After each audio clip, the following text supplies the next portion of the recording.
Hi everybody, this is George Bentley. Thanks for being here today. Today, I'm going to share with you the 6 basic environments that we have available to us to live and then eventually die in. And I know it sounds a little morbid, but I'm telling you, we need to be thinking about, where do you want to die? What do you want your lifestyle and your environment to be like at that point when you transition out of this life, okay? My mom died in a nursing home. She was there because of a preventable accident. She fell in the bathtub and broke her hip, and we lost control of her aging process because of those injuries and the consequences. When my mom died in the nursing home, my dad said to me, "George, I'll never go into a nursing home. I want you to help me stay right here and live in my home," right? He said, "When my soul leaves this earth, I want my body going through the front door." This is how this all really got started for me, okay? But I'm going to tell you that I have learned over the past nearly 20 years that it's continuing education.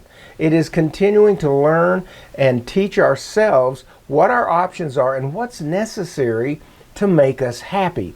There's no one right answer for everyone. But I will tell you that 98% of the thousands of people that I've interviewed over the last 20 years, their adult children and their caregivers, virtually every one of them says, "I want to live and die in my own home." So here's the story I want to tell you.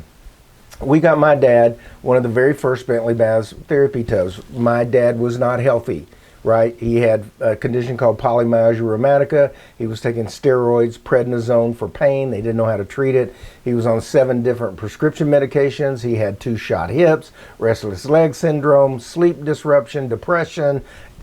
Not good, right? But when mom died, my dad said, I want to be proactive. I want to stay in my home. And when I put Bentley bath in for my dad with medical hydrotherapy, he started using the medical hydrotherapy. He slowly got off of his prescriptions. He slowly started feeling more vibrant and healthy. But here's what happened, and this is the point of this video today. He maintained his control over his aging process.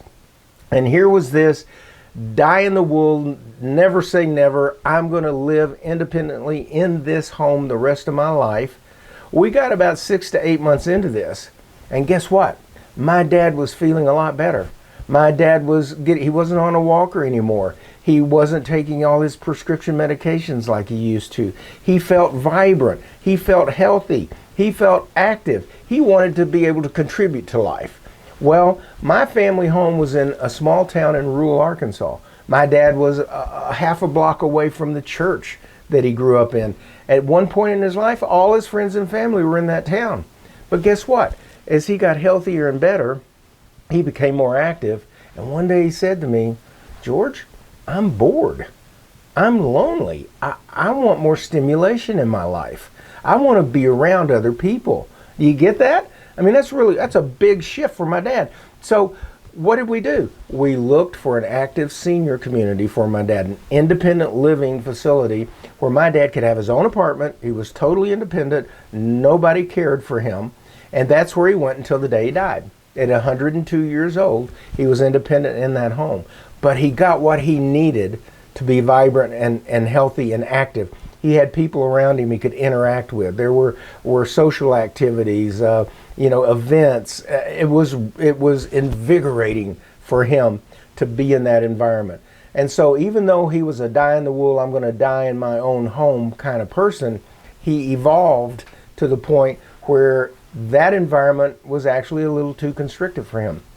He wanted to be more active and around people. So moving into an independent living senior community was the right thing for him. All right. So we have really 6 different categories.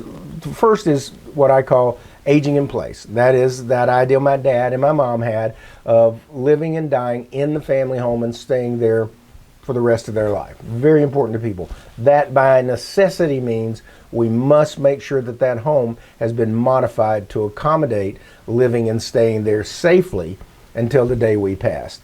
There are age-restricted communities, so 55-plus communities. These tend to be also independent living environments where people own their own unit, that sort of thing, and the community does not necessarily provide any kind of medical assistance or health care. They may have some community service type things.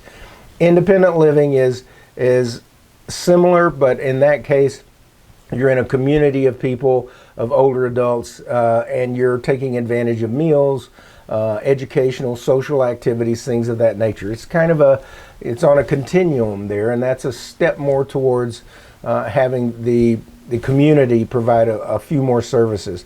Continuing care retirement communities they're called CCRC. These are communities that have a spectrum of health care and assistance available.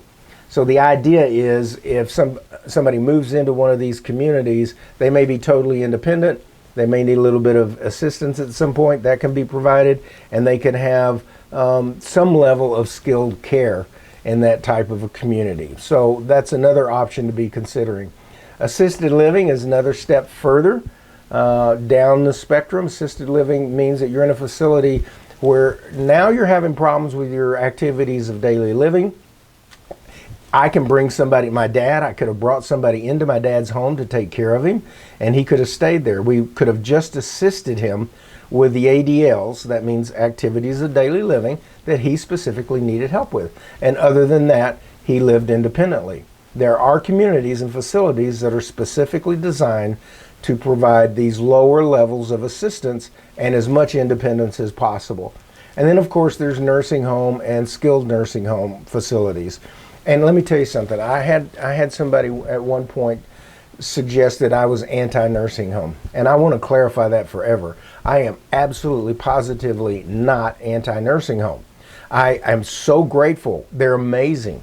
And if I need 24/7 skilled care, thank God we've got the nursing homes with the quality of care that we have available to us. The issue is we have way too many boomers and their parents who are being forced into nursing homes because we've injured ourselves, or we've gotten ourselves ill, or we've deteriorated to a point where we need 24-hour medical care, okay? And that's the bottom line of my message, right? Be proactive, start thinking about it, decide where you want to die, right? Plan how you want to live out the rest of your life, and then start taking action. Please feel free to call us, get on my schedule, email us, whatever it is. Remember, I love questions, all right? Take care. I love you all.